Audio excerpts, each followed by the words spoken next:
ಅಲ್ಲಿ ಹೋಟ್ಲು ಒಬ್ಬ ವ್ಯಕ್ತಿಯ ಸಹಾಯದಿಂದ ಅವ್ರು ಏನು ಮಾಡ್ತಾರೆ, ಒಂದು ಬಸ್ನಲ್ಲಿ ಕೊಳ್ಳೇಗಾಲದಿಟ್ಟು ಮುಂದೆ ಗಾಜನೂರು ತಾಳ್ವಾಡಿ ಅನ್ನೋ ಪ್ರದೇಶಗಳಲ್ಲಿ ವೀರಪ್ಪನಿದ್ದಾನೆ ಅನ್ನೋ ಒಂದು ಮಾಹಿತಿಗಳಿರ್ತಿತ್ತು, ಕಾರ್ಡ್ಗಳಿತ್ತಲ್ಲ, ಆ ಜಾಗಕ್ಕೆ ಇವರು ಹೋಗೋಕ್ಕೆ ಪ್ಲ್ಯಾನ್ ಆಗ್ತಾರೆ.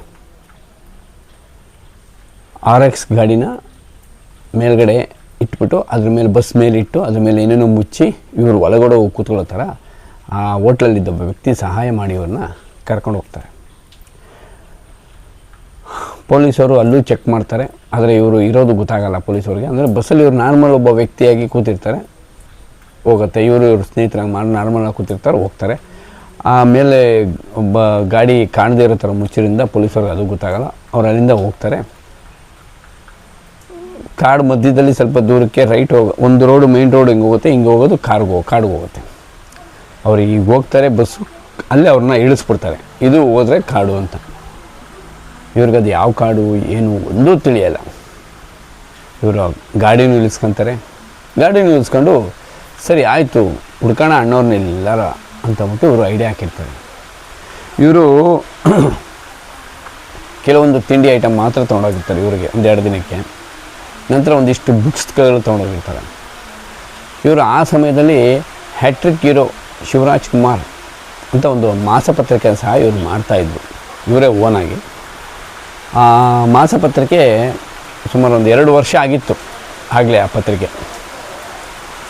ಶಿವಣ್ಣ ಅವ್ರ ಬಗ್ಗೆ ಆ ಪತ್ರಿಕೆಯಲ್ಲಿ ಬರುವಂಥ ಮಾಹಿತಿಗಳು. ಆ ಪತ್ರಿಕೆನ ಬಿಡುಗಡೆ ಮಾಡಿದರು, 2 ವರ್ಷ ನಡೆಸಿದರು. ಆ ಒಂದು 5-6 ಬುಕ್ಕನ್ನ ಅವರು ಜೊತೆಗೆ ತೊಗೊಂಡೋಗಿದ್ರು. ಸರಿ ಆಯಿತು ಅಂದ್ಬಿಟ್ಟು ಅವರು ಕಾಡಲ್ಲಿ ಗಾಡಿ ತೊಗೊಂಡು ಅಲ್ಲಿ ಅದರಲ್ಲಿ ಯಾವುದಾದ್ರು ಕಾಡಲ್ಲಿ ರೋಡಲ್ಲಿ ಬರುತ್ತೆ, ಆ ರೋಡಲ್ಲೆಲ್ಲ ಸಂಧಿ ಪಂದಿ ನೋಡ್ಕೊಂಡು ಹೋಗ್ತಾಯಿದ್ರು. ಒಂದು ದೊಡ್ಡ ರೋಡ್ ಬರುತ್ತೆ, ಸುಮಾರು ಒಂದು 10-20 ಕಿಲೋಮೀಟ್ರ್ ಒಂದೇ ರೋಡ್ ಇರುತ್ತೆ. ಆ ರೋಡಲ್ಲಿ ಅವ್ರು ಹೋಗ್ತಾ ಇರ್ಬೇಕಾದ್ರೆ ಲೆಫ್ಟಲ್ಲಿ ಒಂದು ಸಂಧಿ ಥರ ರೋಡ್ ಬರುತ್ತೆ. ಅಲ್ಲಿ ಲೆಫ್ಟ್ ಕಟ್ ಆಗ್ತಾರೆ ಅಷ್ಟೇ. ಕಟ್ ಆಗಿದ ತಕ್ಷಣ ಗಾಡಿ ಏನೋ ಆಫ್ ಆಗ್ಬಿಡುತ್ತೆ. ಅವರು ಗಾಡಿ ಏನು ಆಫ್ ಆಯಿತು ಅಂದ್ಬಿಟ್ಟು ಗಾಡಿ ನಿಲ್ಲಿಸ್ಬಿಟ್ಟು ಚೆಕ್ ಮಾಡ್ತಾ ಇರ್ತಾರೆ. ಎಲ್ಲ ಏನು ಆಫ್ ಆಗೈತೆ, ಪೆಟ್ರೋಲೆಲ್ಲ ಇತ್ತು, ಏನು ಆಫ್ ಆಯ್ತು ಅಂತ. ಆ ಕಡೆ ಈ ಕಡೆ ಸುಮಾರು ಕಿಲೋಮೀಟ್ರ್ ಮಧ್ಯದಲ್ಲಿ ಅವ್ರು ಸಿಗಾಕ್ತಾಯಿರ್ತಾರೆ. ಆ ಸಮಯದಲ್ಲಿ ಅವರು ಗಾಡಿನ ಎತ್ತಿ ಹಿಂಗೆ ರೆಡಿ ಮಾಡ್ತಾ ಇರ್ಬೇಕಾದ್ರೆ ಒಂದು ಕಾರು ರಪ್ಪ ಅಂತ ಹಿಂಗೆ ಫಾಸ್ಟಾಗಿ ಹೋಗುತ್ತೆ. Car ambassador car, white ambassador car. ಇವರು ಸಡನ್ನಾಗಿ ಎದ್ಬಿಟ್ಟು ಆ ಕಾರನ್ನ ನೋಡ್ತಾರೆ, ಯಾವುದೋ ಕಾರ್ ಹೋಯ್ತಲ್ಲ ಇಲ್ಲಿಂದ ಅಂತ. ಕಾರ್ ಹೋದಾಗ ಕಾರ್ ನಂಬರ್ ಪ್ಲೇಟ್ ನೋಡ್ತಾರೆ ಅವರು. ಅದು ತಮಿಳ್ನಾಡು ನಂಬರ್ ಪ್ಲೇಟ್ ಆಗಿರುತ್ತೆ. ಮತ್ತು ಅದರ ನಂಬರ್ ಸಹ ಅವ್ರನ್ನ ಜ್ಞಾಪನ ಮಾಡ್ಕೊತಾರೆ. ಸರಿ ಆಯಿತು ಅಂದ್ಬಿಟ್ಟು ಗಾಡಿ ಆಮೇಲೆ ಹಿಂಗೋ ಸ್ಟಾರ್ಟ್ ಮಾಡಿಕೊಂಡು ಮಳೆ ಬೇರೆ ಜೋರು ಹೊಡೆಯೋ ಸ್ಟಾರ್ಟ್ ಆಗಿಬಿಡುತ್ತೆ. ಅವರು ವಾಪಸ್ ರಿಟರ್ನ್ ಬಂದುಬಿಡ್ತಾರೆ ಆ ರೂಮ್ಗೆ.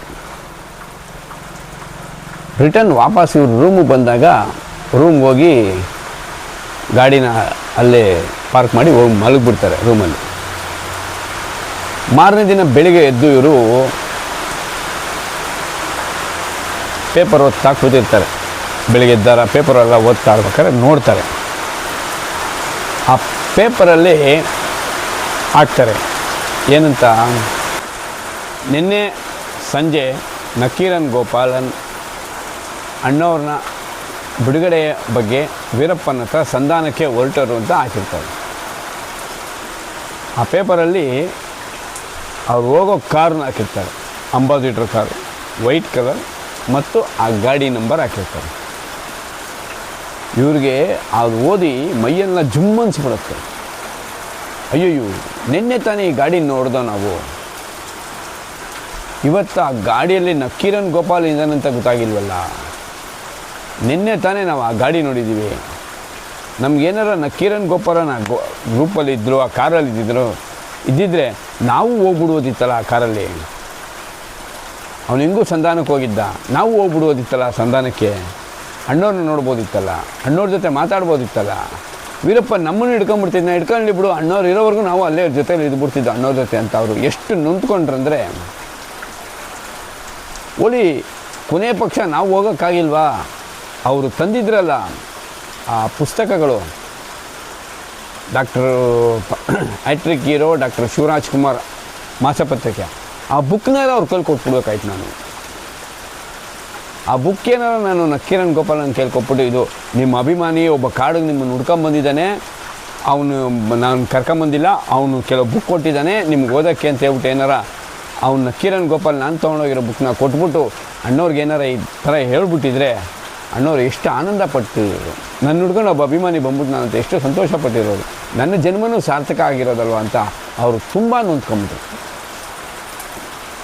ಅವ್ರಿಗೊಂಥರ ಆಗೋಗ್ಬಿಟ್ಟು ಏನಪ್ಪ ಇದು, ನಾವು ಹೋಗೋ ದಾರಿಯಲ್ಲಿ ನಮ್ಮ ಪಕ್ಕದಲ್ಲೇ ಹೋಗಿದ್ದಾನೆ ನಕ್ಕೀರನ್ ಗೋಪಾಲ, ನಮ್ಗೆ ಗೊತ್ತಾಗಿಲ್ವಲ್ಲ ಅಂತ ಅವರು ತುಂಬ ನೊಂದ್ಕೊಂಡು ಮತ್ತೆ ಇನ್ನೊಂದು ದಿನ ಟ್ರೈ ಮಾಡೋಣ ಅಂತ ಒಂದು ದಿನ ಅಲ್ಲೇ ಸ್ಟೇ ಆಗಿ ಮತ್ತೆ ಇನ್ನೊಂದು ದಿನ ಅವರು ಕಾಡಿಗೆ ಹೋಗೋಣ ಮತ್ತೆ ನುಗ್ಗೋಣ ಅಂತ ಹೇಳ್ಬಿಟ್ಟು ಅವರೆಲ್ಲ ರೆಡಿ ಆಗ್ತಾರೆ. ಆಗ ರೆಡಿ ಆಗೋ ಸಮಯದಲ್ಲಿ ಒಂದು ಚೂರೇನೋ ಗಾಡಿ ಸ್ಟಾರ್ಟ್ ಮಾಡ್ಕೊಂಡು ಮುಂದಕ್ಕೆ ಹೋಗಿರ್ತಾರೆ, ಸ್ವಲ್ಪ ದೂರ ಒಂದು 10 ಕಿಲೋಮೀಟ್ರನೋ ಹೋಗಿರ್ತಾರೆ. ಕಾಡಿಗೆ ಇನ್ನೂ ಎಂಟ್ರಿ ಆಗಿರಲ್ಲ. ಎಂಟ್ರಿ ಆಗೋ ಅನ್ನೋಷ್ಟರಲ್ಲಿ ಅಲ್ಲಿ ಖ್ಯಾತ ಪತ್ರಕರ್ತ ರವಿ ಬೆಳಗೆರೆಯವರು ಸಿಗ್ತಾರೆ. ಅವರು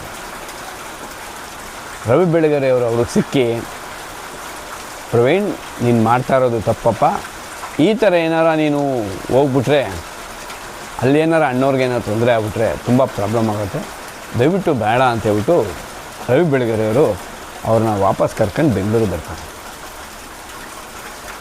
ನೋಡಿ, ಒಬ್ಬ ಅಭಿಮಾನಿ ತನ್ನ ಆರಾಧ್ಯ ದೇವಿಗೋಸ್ಕರ ಏನು ಬೇಕಾದ್ರೆ ಮಾಡ್ತಾರೆ ಅನ್ನೋದಕ್ಕೆ ಇದೇ ಸಾಕ್ಷಿ. ಅದರಲ್ಲೂ ಅಣ್ಣವ್ರ ಅಭಿಮಾನಿಗಳು ಎಲ್ಲದಕ್ಕೂ ರೆಡಿ ರೀ, ಏನು ಬೇಕಾದ್ರೂ ಮಾಡೋಕ್ಕೂ ರೆಡಿ, ಆ ಥರ ಅಣ್ಣವ್ರ ಅಭಿಮಾನಿಗಳು. ಸರಿ, ಪ್ರವೀಣ್ ಬೆಂಗಳೂರು ಬಂದರು. ಬೆಂಗಳೂರು ಬಂದಮೇಲೆ ಅವ್ರಿಗೆ ಈ ದೊಡ್ಡ ಮನೆಯಿಂದ ಒಂದು ಕರೆ ಬರುತ್ತೆ. ಏನು ಕರೆ, ಇದರದೆಲ್ಲ ಮಾಹಿತಿ ನಿಮಗೆ ನಾಳೆ ಹೇಳ್ತೀನಿ. ದೊಡ್ಡ ಮನೆಯಿಂದ ಪ್ರವೀಣ್ ಅವ್ರ ಹತ್ರ ಏನು ಮಾತಾಡಿದ್ರು ಈ ವಿಷಯನ ನಾನು ನಾಳೆ ಹೇಳ್ತೀನಿ.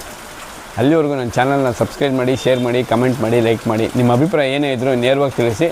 ಏನಾದ್ರು ತಪ್ಪು ಮಾಹಿತಿ ಇದ್ದರೆ ನೇರವಾಗಿ ಹೇಳಿ, ಅದನ್ನು ತಿದ್ಕೊತೀನಿ. ಅದೇ ಫುಲ್ಲು ತಪ್ಪು ಮಾಹಿತಿ ಆಗಿದ್ರೆ ಆ ವಿಡಿಯೋನೇ ಡಿಲೀಟ್ ಮಾಡ್ತೀನಿ. ನೀವು ಸರಿಯಾದ ಮಾಹಿತಿ ನಾನು ಹುಡುಕ್ಬಿಟ್ಟು ಹಾಕ್ತೀನಿ. ಸಿರಿಗೆನ್ನಡಂ ಗೆಲ್ಗೆ, ಸಿರಿಗೆನ್ನಡಂ ಬಗ್ಗೆ. ಜೈ ಕರ್ನಾಟಕ ಮಾತು. ನಮಸ್ಕಾರ.